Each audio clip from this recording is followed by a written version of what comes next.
Insider Jimmy Apples says OpenAI is going to launch a search engine to compete with Google. Intel is remarkably losing billions of dollars a year. Hackers stole data on up to a third of Americans. And things are wrapping up in what might be the trial of the century. No, not that one. We're talking about the Google Antitrust Trial. All this and more on the How Do You Like Them Apples edition of #Trending. I'm your host, Jim Love. Let's get into it. Noted insider Jimmy Apples claims that OpenAI is planning a major event, possibly as soon as May 9th, to unveil a new search engine intended to rival Google's dominance. Jimmy Apples, the pseudonym for a source of very credible leaks about OpenAI in the past, says the company has been hiring and notes increased activity at OpenAI over the past week, with 50 new subdomains created since April 24th, hinting at preparations for a big announcement. Now, if the rumors are true, and OpenAI's search product could debut ahead of Google's annual I/O developer conference in May, that'd be a big thing. But Google isn't the only one threatened by the new development. It could also attack the growing popularity of Perplexity AI, an AI search offering that is really catching the world by storm. Microsoft recently banned employees' use of Perplexity, supposedly over security concerns. In a recent podcast, OpenAI's CEO Sam Altman acknowledged the company's interest in reinventing web search, powered by very large language models. He stated a desire to, quote, crack the code on the intersection of LLMs plus search. However, Altman said OpenAI doesn't simply want to build a better copy of Google search, but rather, and it's a quote, a much better way to help people find, act on, and synthesize information.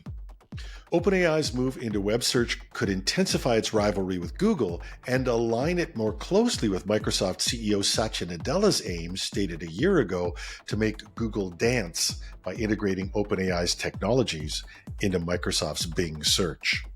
The AI search wars are heating up with profound implications for how businesses and individuals find and make sense of information online. We'll be watching closely for OpenAI's expected announcement in the coming weeks. Now, there's no porn star or other salacious details, and democracy is not at risk, but there's another lawsuit going on in the US that may have incredible impacts on the tech industry. Closing arguments are underway this week in the United States' historic antitrust case against Google over alleged monopolistic business practices in the online search market. The trial reached its final stage on Thursday as lawyers for the U.S. Justice Department and Google presented their concluding statements to the federal judge who's overseeing the case. At stake are billions in potential fines and restructuring for the tech giant if found guilty of illegally abusing its monopoly power. The government's central allegation is that Google engaged in a systematic campaign of exclusive business deals to make its search engine inescapable for users, shutting out competition. It highlighted the lucrative payments Google made annually, including $18 billion to Apple in 2021 alone, to be the preset default on devices and browsers. In his opening statement last fall, the Justice Department's lead lawyer, Kenneth Dinser, said, Google illegally maintained a monopoly for more than a decade. If Google sets the rules, it will always be to their advantage. But Google contends its dominance comes from offering a superior product people deliberately choose, not forced exclusivity. Its lawyer, John Schmidtlein, said during the trial that users today have more search options and more ways to access information online than ever before. The trial featured testimony from several tech industry titans, including Google's CEO Sundar Pichai, who defended the company's payment of billions for default search status as making it very, very seamless and easy for users to use our service. However, Microsoft CEO Satya Nadella testified his company could not compete with Google's system of pre-installed dominance on devices and browsers. So it's now up to a U.S. district judge with the unfortunate name of Amit Mehta to determine if Google's business practices violate century-old antitrust laws in today's digital age. His ruling could have profound impacts, restructuring the company or allowing its current model. A decision is expected in the coming months. The case represents a major test for how the U.S. antitrust enforcement will approach the unprecedented market dominance of tech's biggest players. How the judge rules on Google could have big impacts on the government's other big tech antitrust battles against Amazon, Apple, and even Facebook. The chief executive of United Health Group revealed to Congress that a massive cyber attack on its technology unit may have compromised the personal data of up to a third of all Americans.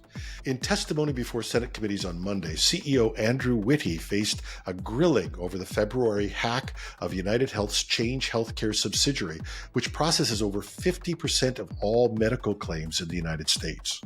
Whitty told lawyers the breach had caused widespread disruptions in claims processing across the healthcare system, impacting patients, providers like hospitals and doctors' offices, and even exposing data on U.S. military members. When pressed for details by senators, Whitty acknowledged, quote, maybe a third of Americans' protected health information and personally identifiable information was stolen. We continue to investigate the amount of data involved here.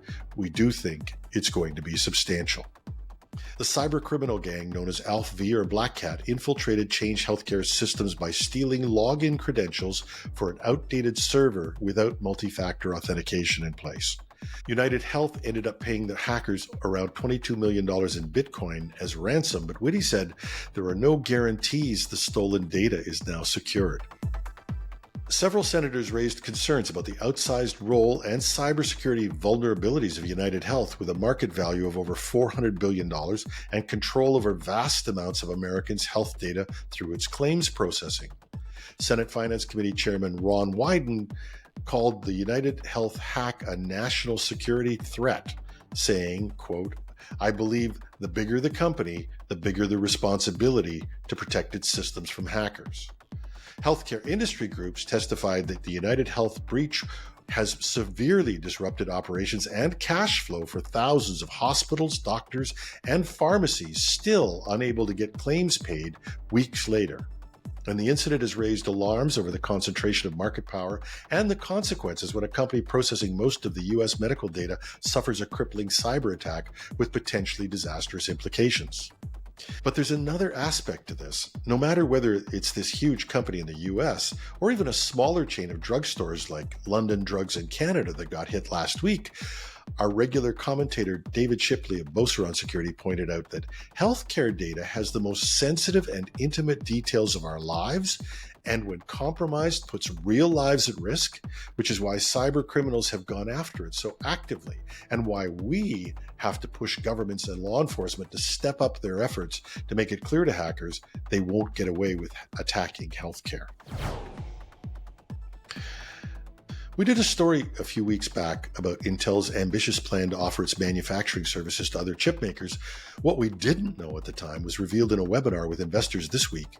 Intel revealed its foundry operations lost $5.2 billion, that's billion with a B, in 2022, with losses ballooning to $7 billion last year. And the bleeding isn't expected to stop anytime soon. Intel expects losses will peak even higher in 2024, and the company won't break even until 2027.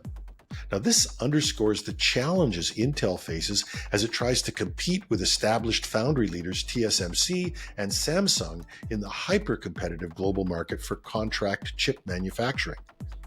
But CEO Pat Gelsinger noted that Intel's failure to move boldly was responsible for the current losses. He cited Intel's delayed adoption of cutting-edge extreme ultraviolet lithography, or EUV, as a major reason the company was years behind its rivals in transitioning to EUV for its most advanced chip manufacturing processes.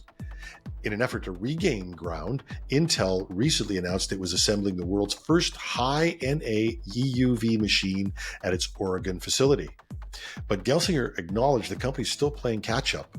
It outsources up to 30% of its wafer production to other fabs, including its top rival, TSMC. The foundry business is one of the three pillars of Intel's IDM 2.0 strategy aimed at reviving the company's fortune after years of manufacturing setbacks. But investing in new chip-making technologies to attract outside customers will come with a massive upfront cost. But Gelsinger expressed confidence that Intel's $7 billion foundry losses last year will represent the peak before finances improve as its latest manufacturing upgrades start paying off. But catching TSMC or Samsung won't be easy or cheap for the Silicon Valley pioneer. And that's our show. Hashtag Trending goes to air 5 days a week with a weekend interview show we call the Weekend Edition. And this week we have an incredible guest, Madison Horn, a House of Representatives candidate from the United States and a cybersecurity professional. Check it out. In addition, we're also on YouTube. If you catch us there, please give us a like or subscribe and help us build that audience. Find us at our new home at technewsday.ca or .com, you pick, and you can reach me with comments, suggestions, or even criticism at editorial@technewsday.ca. Our redesign should be finished this week, but for now, you can still find us in the top stories each day. I'm your host, Jim Love. Have a fantastic Friday.